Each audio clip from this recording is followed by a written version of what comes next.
Now I think we're recording. We are now recording. Yeah. And I'm going to share my screen. Mhm.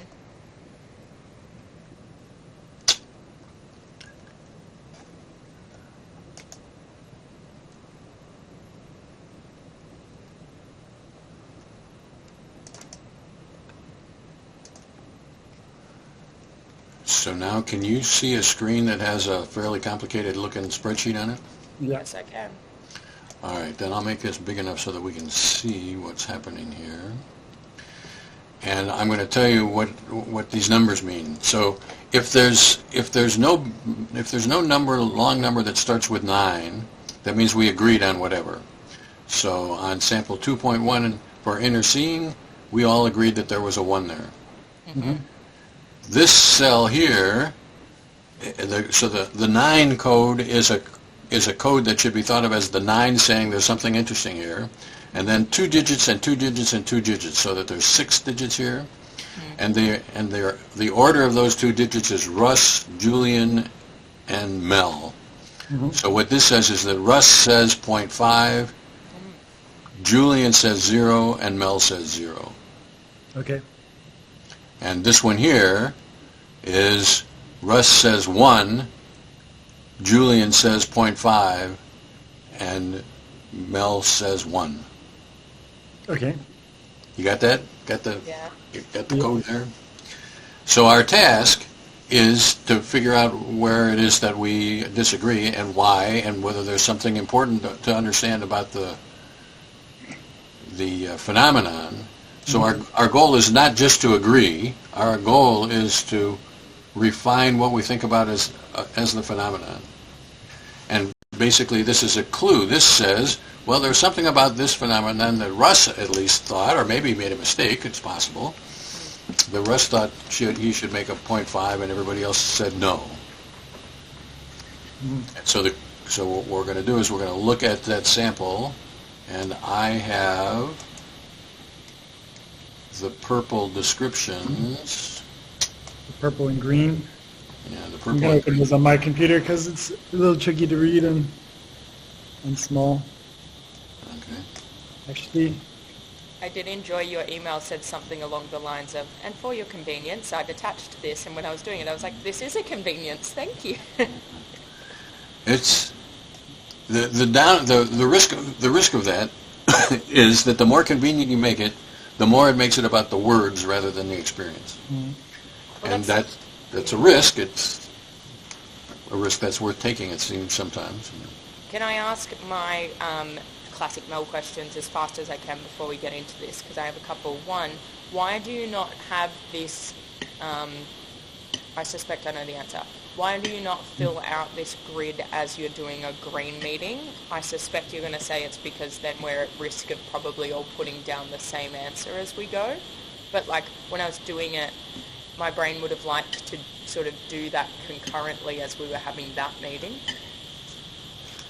So my logic there is, if the object was to get a proper description, that would probably, or a proper rating. If the object was to get a proper rating, that would probably be good. But what I really want us to do is to get a high fidelity view of these phenomena. And that means that Mel has to have her own private fidelity, and Julian has to have his, and Russ has to have his. And the advantage is that by doing it one of the advantages of doing it in separate occasions is that then Mel forgets what we originally said, and Julian forgets what we originally said, and then comes back and has to do it again, and then forgets, and then comes back and has to do it again. And each time Mel gets infected by her presuppositions or distractions or whatever, and the same for me and Julian.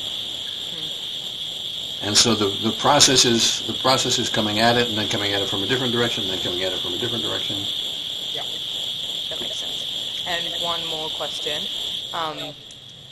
Do you use the same spreadsheet for every single person, or you come up with different, things to rate against based on? It's different for every individual person. Some of them are the same. The 5 FP are the same. Yep. But, for example, we had nothing beyond. That was pretty much a characteristic of Kerry. Other people do that as well, and skillful clarity as well. These characteristics here are the result of, we each wrote our own brief independent characterization, and then we collaborated and put those brief characterizations together into what we thought were the main features, and that has become this. But so, the grey ones are there for everyone? The grey ones are there for everybody. Yeah, because they're like... Yeah. Because, okay, that's all my questions. Okay. The grey ones are there. The grey ones are there for everybody because there's a lot of people who think that DES is about the 5FP, and which it's not, but you got to pay attention to what some people think. So. What does FP stand for there? Frequent phenomena. Oh, gotcha. Yep. So the 5 frequent phenomena: inner speaking, inner seeing, uncivilized thinking, feelings, and sensory awareness. Sometimes I call inner hearing, put that in there, but it's not really 5. That makes it 6, or whatever. Gotcha. Okay, as you were. Thank you. So about sample number 2.1, the question is, why would Russ say as a 0.5 incorporation into reality? And here's the sample.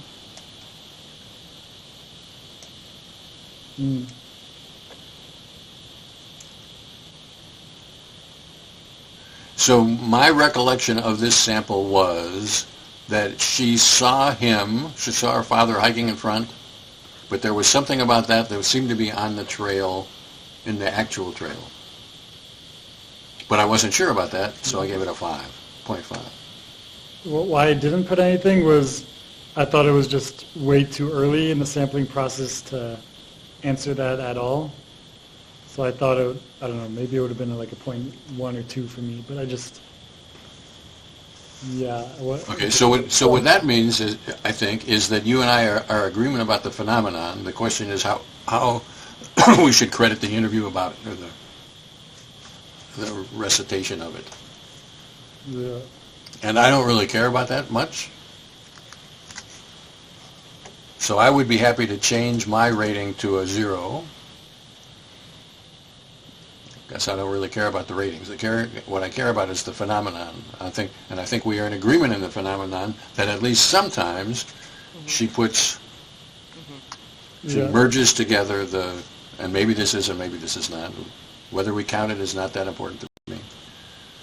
Yeah, I think I was the same, Julian, of like I doubted this sample enough to count it, but I think with what you're saying there, Russ, that makes sense. So. Okay. So now is the time when we have to agree on what we're going to do. We have to agree. Okay. This is the time of agreement in the counting, because we're not going to have another chance to come back at this. So the question is, should we call it a 0.5 or a 1? And I don't really care.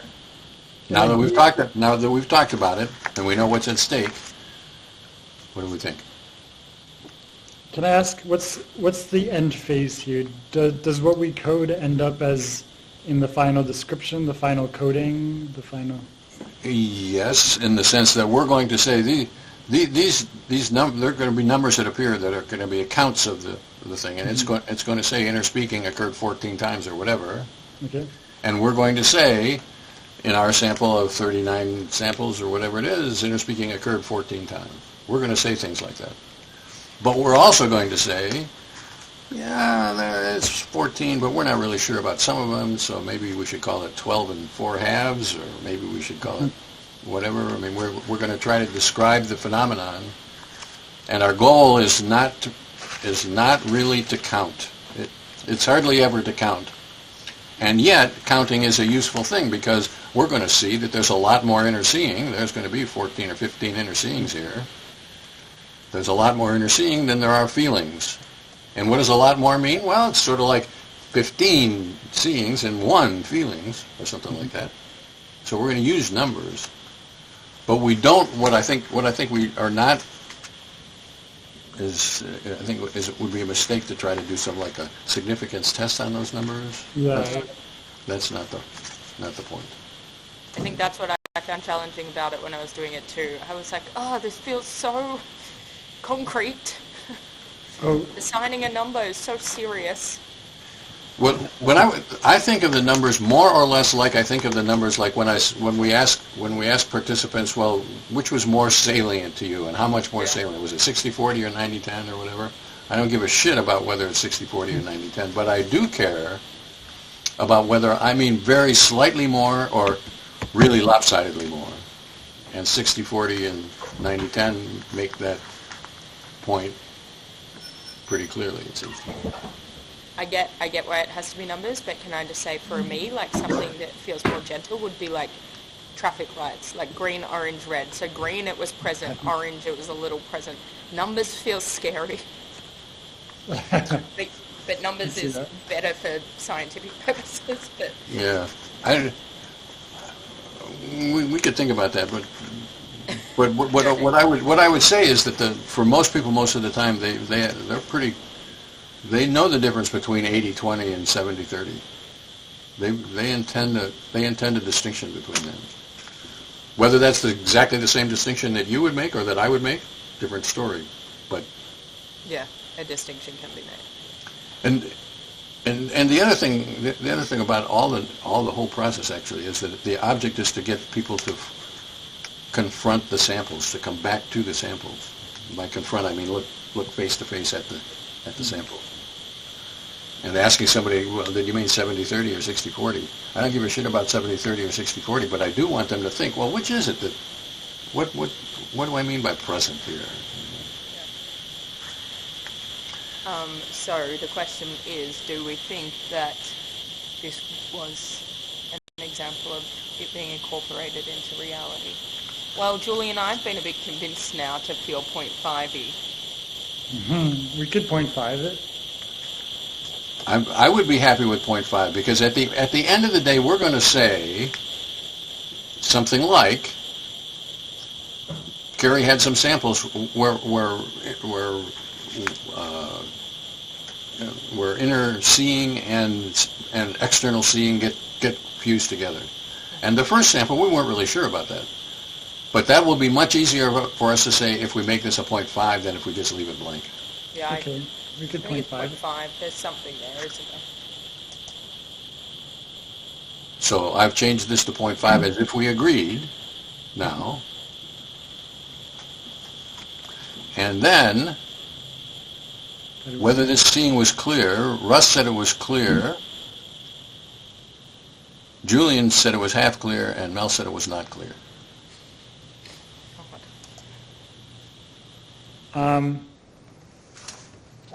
I could see a point for it being clear. I'm fine with that. I don't know why I said half clear. Maybe just because we didn't discuss clarity, but... Yeah, I think I just wasn't paying attention to clarity enough yet. So we happy with a 1? Yeah. Yeah, it sounds pretty clear to me. Okay. And then whether there is speaking going on, which was not inner speaking. Is there external speaking? She's speaking aloud. But speaking, but also that enters her upper lights of consciousness. So, right? Not just that she's speaking aloud. Well, this is the refinement that we need to make for this category. Do we call any speaking and then soften it by saying, well, sometimes this is not an awareness.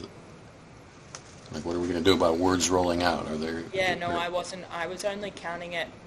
I thought about this when I did it, and I was only counting speaking as if I thought it was part of the awareness. So, like, words rolling out, or just fact of the matter that she was speaking. I didn't count that. I didn't find that interesting. I only counted speaking as if I thought it was part of her awareness. Okay. Personally.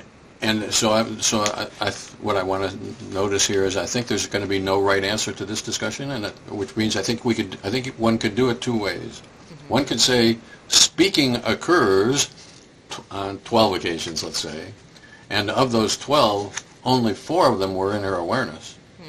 Mm-hmm. If we're going to go that route, then we want to count this as speaking. Mm-hmm. Mm-hmm. Oh yeah, then it's in this particular sample. Okay. Is that what you mean?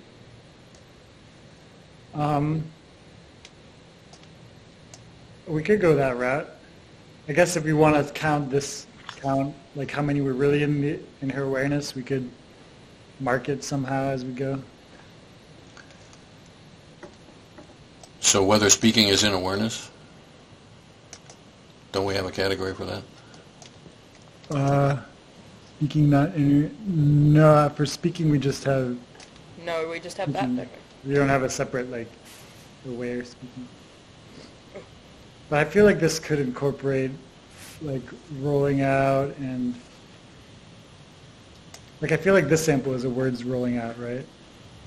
Well, I think that's the important distinction. It's that speaking as a fact of a matter is a very different thing as speaking words rolling out and speaking where we deem it part of her awareness. Like, they're really different layers. That can't be the same category. They're three different things. So what we're saying is that we wish we had rated this as having speaking, but also speaking outside of awareness. Is that right? Yeah.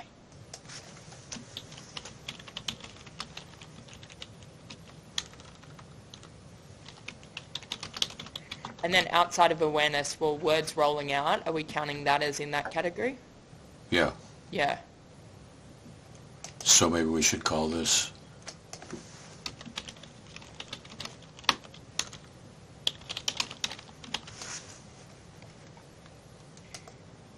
and then if under that logic, then this speaking should have been a 1 and this should have been a 1. Yeah, I'm happy with that. Or maybe a 0.5. We're not actually sure. Wait, I'm confused. Aren't we still on sample 1? Why are you rating sample 2 already? No, he just put it in the wrong spot.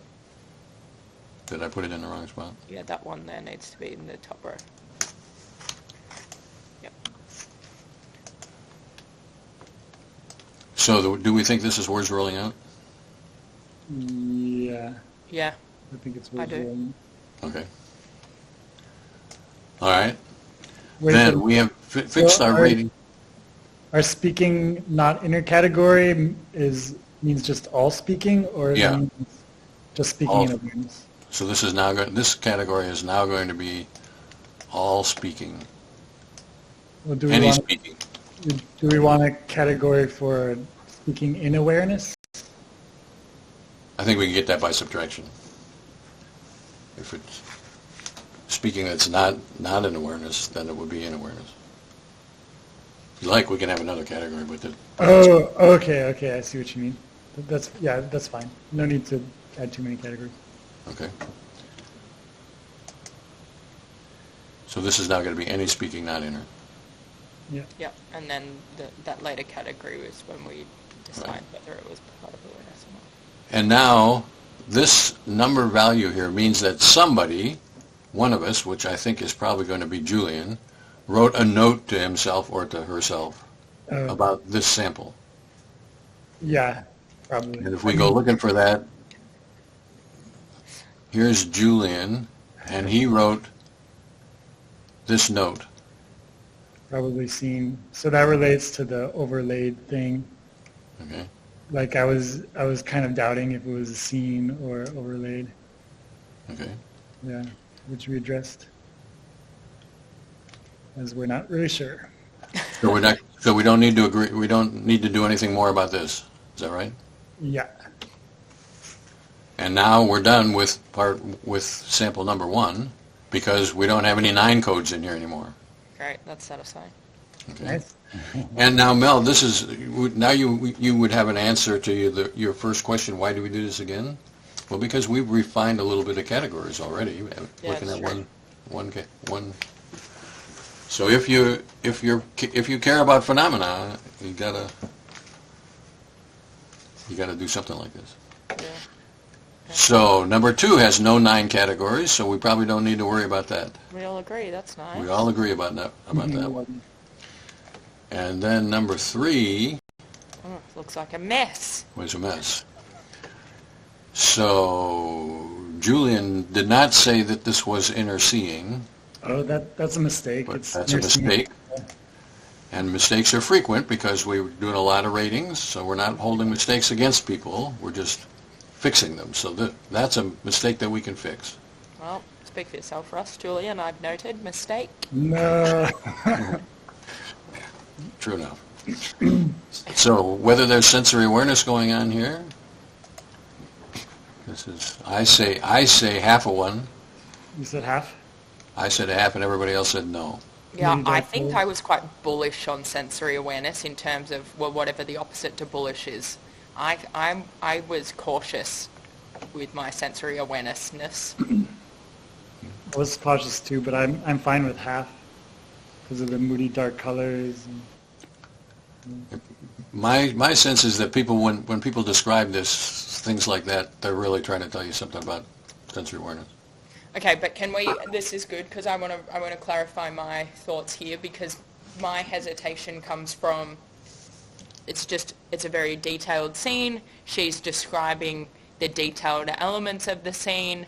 I don't necessarily think that means she's particularly drawn to the colours or anything like that, that they're like, but if she's just describing a vivid scene, you count that as sensory awareness? Well, so that's why I gave it a 0.5. It's enough for me to say, this early in sampling, probably there's sensory awareness going on here. She doesn't know how to talk about it. Certainly, it's not enough to say for sure there's sensory awareness. So I'm totally in agreement about that. But it seems like she's given a more detailed description than just, I'm trying to tell you what the scene was. The scene was here. Because Russ, you say that people can be shy to talk about sensory awareness. Right. A lot of people take 2 or 3 days to figure out that they can talk about sensory awareness. How do you mean in terms of they would just describe, like, you know, I'm seeing whatever it is that she was describing here without getting into the colours? Right. Really? A lot of people who have sensory awareness don't start identifying sensory awareness until like the 3rd sampling day. Okay, well that too. And I think it's because maybe people think it doesn't matter. Oh, that's one possibility. And another possibility is that the sensory awareness is very close to sexual awareness. This is what you are attending to, what you are attracted to. Yes, exactly. What you're attracted to. And people are shy about telling you, for good reason, shy about telling you what they're attracted to. That's very interesting. And, well, I'm convinced now. I'm happy with the 0.5. So we're good for a 0.5 and sensory awareness? Yeah.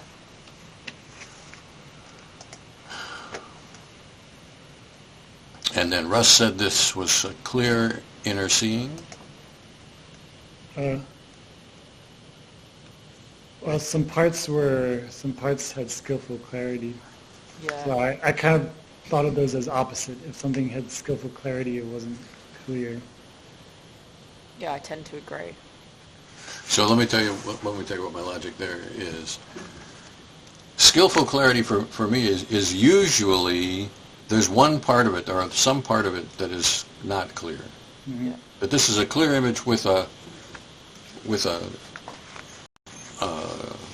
an unclear example, and the my way of thinking about this goes back to a fairly early thing where a student was saying she was offended by her roommate because her roommate's too loose with boys, and so she has a picture of her roommate sitting on a couch wearing a bra and panties, sitting next to a guy, and the roommate and particularly her bra and panties are clear, but the guy is sort of featureless.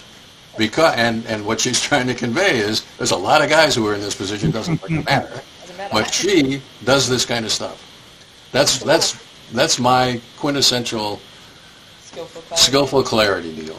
And I would say this is a clear image with the parts that need to be unclear made unclear skillfully. Damn, he's good, Julian. He convinces me every time. I'll go with that. I see that especially for the one which is a super clear room, but it has some blurry photos.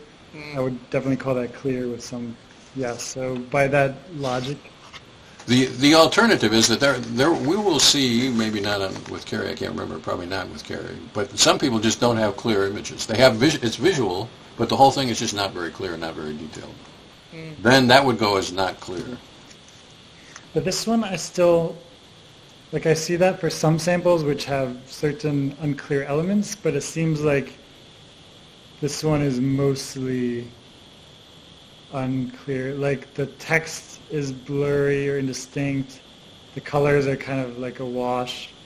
The only really clear parts are the edges of the slide, right? But it's also got very distinct colours, like her descriptions, you know, it's got black with hints of royal blue and red, like there's fine line. There's a fine line. I'm with Russ on this. I think it's clear with skillful clarity, especially this early in the piece. Okay, I won't object then. So we're going to change this to a 1? Let's do it. Yeah, I'm okay. And then this is the discussion we already had. Change this to a 0.5? Yeah, I'm okay with 0.5, yeah. And then we have now clarified our thinking about speaking. So Kerry is saying aloud, that's so nice. Yeah, and I consider this words rolling out, which is why I hadn't included it. But based on our new distinction, well, there is speaking here. So outside of awareness or just slightly in awareness? Yeah, I think it's fully outside of awareness, to be honest. But I'm happy with a 0.5 if everyone wants to meet in the middle.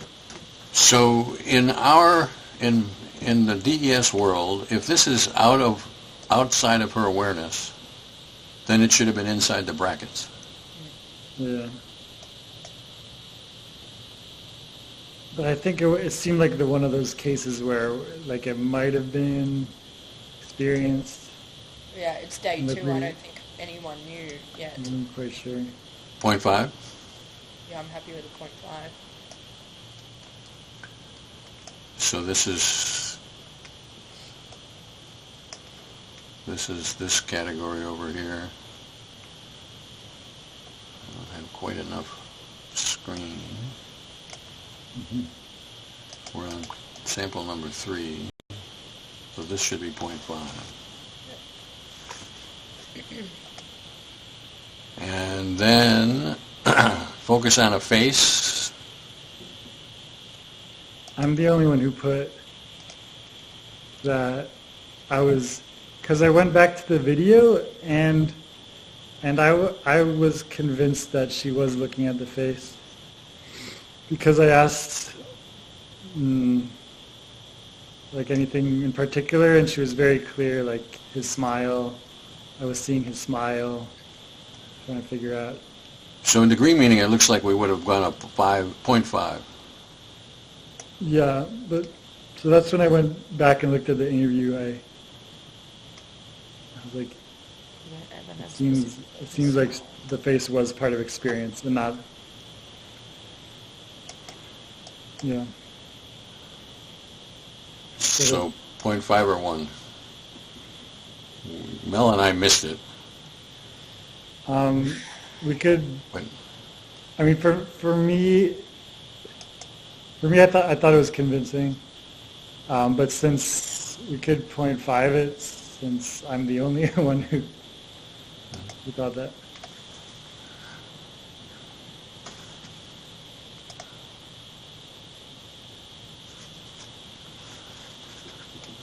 and then seeing.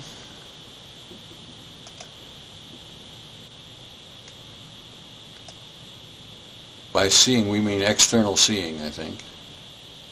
Yes. Yeah. Oh, and if she's looking at the face, then that is external. Yeah, I mean, if Julian's including face, well, then there has to be seeing that kind of one without the other there. So she's perhaps looking at Evan, so that would be a seeing, I guess. There's an element of seeing, yeah. What did I do? 0.5. What did So you do? 0.5-ish? Happy with that? Yeah, I think we got to meet in the middle there, don't we? But yeah, I'm curious if you watch that part again, though, in that section, if you would think it's more of a one. But we could leave that for now. So the multiple. And the multiple, 0.5. Because if she was seeing his face and had the and was seeing the slide like the. I'm buying that. I'm buying that. Okay. So 0.5. Yeah.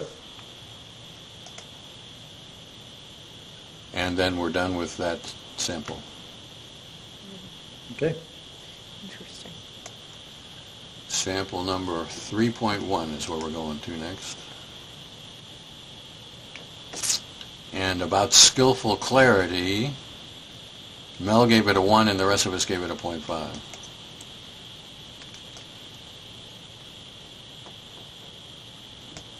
Oh, right. One of them was less. Katie was blurry and less detail.